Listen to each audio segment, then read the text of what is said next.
Chapter 30. A glimmer in the night. Elsewhere. Far away from the prison cell. All is red inside the cockpit. Gabriel starts the engines. A powerful roar makes the aircraft vibrate, immediately muffled by a special device. Gabriel says, "We're ready. Jacques, you can open the doors." Jacques replies, "Good luck, bring them back." The doors of the secret hangar open wide, giving way to 4 Kansers. Outside, special beams ensure total discretion. The journey is fast and unobtrusive. The undetectable motorcade stops in a street adjacent to the prison. The aim is to infiltrate the prison, as a direct attack is certain to fail.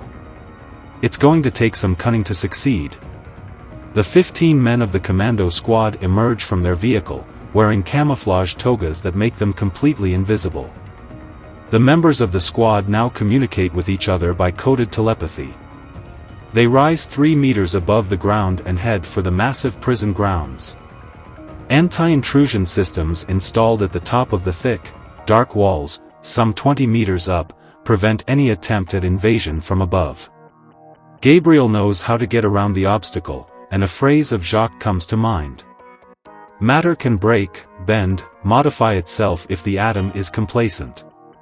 He extracts from its translucent envelope a ring whose diameter increases sufficiently to let a man through. He sticks the ring against the wall. The device begins to glow, gradually coming to life with an intense brilliance likely to alert surveillance. Gabriel creates a black circle of negative light around himself and his men, blocking the slightest ray of light.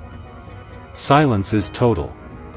The wall undulates in the center of the ring, then hollows out into a deep cavity.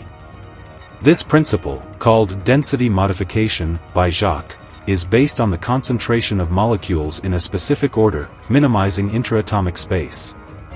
Through this new opening, the commando team enters the square, followed by 8 doggers, mini-tanks with devastating firepower.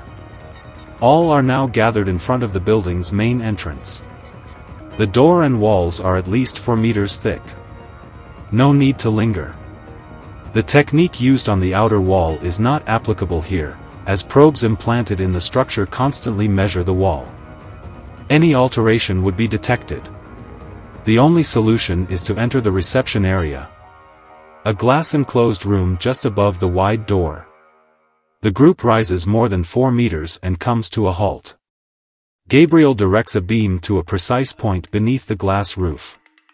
Slowly, he hollows out a passageway about 3 centimeters in diameter, through which he slides a tube before triggering the dematerialization process. Immediately, each man disappears and reappears inside the empty room. Some of them let out a groan of pain. "We need to arrange the slabs here," Gabriel declares. The men drop squares on the floor, which immediately stick together and turn bright red. Evacuation sequence initiated. The door is hacked. The airlock opens onto a wide corridor running along a central courtyard, surrounded by 100 or so closed cells, at least 2 of which will soon open. Gabriel orders, "Set up the drones." 4 protruding shapes take their place on the ceiling. Then the group divides in 2. Each squad takes a different corridor. The stress is so great it's almost palpable. One of the men makes a big mistake. He drew his weapon, immediately triggering the alarm. Only what is concealed under the camouflage gear is undetectable. Anything that comes out is visible. Sirens blare. Lamps emit intermittent red and blue lights. Blue lights. Automatic cannons emerge from the walls. From all sides come the sounds of a multitude of men in arms. Gabriel to the units. Set up defense spheres. Bring out the doggers. Shoot on sight and go for it. In each team, 3 leaders follow their respective doggers, spitting out volleys of contained plasma. Targets explode. Retaliation is ineffective in the face of such powerful weapons. As soon as you're in place, set up a defensive barrage. Bring in the drones. "I'll take 2 with me," orders Gabriel, amid the din. A whistle announces the arrival of the combat automatons. As soon as they're in position, they fire on the already diminished enemy. The two teams attack the cell doors almost simultaneously. A dozen lasers immediately set about piercing the armor. The cut is quick and clean, allowing one man to pass through. The cutout section falls heavily to the floor with a deafening din. Then they spray liquid nitrogen to instantly cool the molten metal. Gabriel plunges first into the darkness of the cell. In a soft, almost trembling voice, he asks, "Nathan? It's me." His artificial retinas immediately adapt to the half-light. He takes 2 steps and stands still, stunned. The form he discovers, chained to a post, no longer resembles his brother. It's a prostrate man, with a look devoid of all expression. Empty eyes that no longer seem to see. Tears mingle with the rivulets of blood that flow from his forehead and temples, sliding down his torso before ending up on the floor of the dungeon. He's like a hunted animal. Big Bill enters the cell and stops dead in front of the distressing spectacle. Gabriel stammers out a few incomprehensible words before rushing out, drunk with rage and pain, determined to do battle with the enemy. He activates the overgeneration mode. He suddenly begins to glow like the sun. He screams, "You're all going to die." He literally flies at his enemies. His forearms turn into cannons. The opposing squad has no time to retreat. In less than a second, the majority of soldiers collapse under the fire of this implacable warrior who has become as powerful as a god.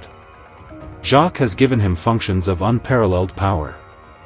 The survivors try to flee this incandescent, murderous mass. In vain, they look imploringly at him. Gabriel is not what he used to be, he's worse. Jacques has turned him into a tool of death of unparalleled power. Gabriel makes no bones about his desire for revenge.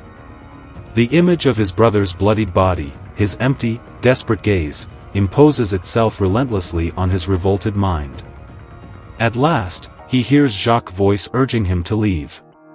Short of breath, he gradually regains a semblance of calm. The men turn and walk away. Big Bill carries Nathan on his shoulders, while the other team takes care of Clara.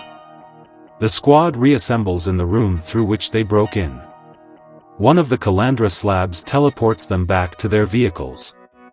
Then a blast is heard. The fission charges they had left in their wake had destroyed all traces of identification. The gutted building spits out vigorous tongues of fire, rippling and twisting as they crackle. Outside, hundreds of soldiers and dozens of fighting machines arrive on the scene and deploy, encircling the prison building. But it's too late. Gabriel and his men are already on their way to the southwestern sectors of Epoxia where the refuge is located. Caleb has finally arrived at the prison. Violent anger seizes him, causing his eyes to blaze with a cruel gleam.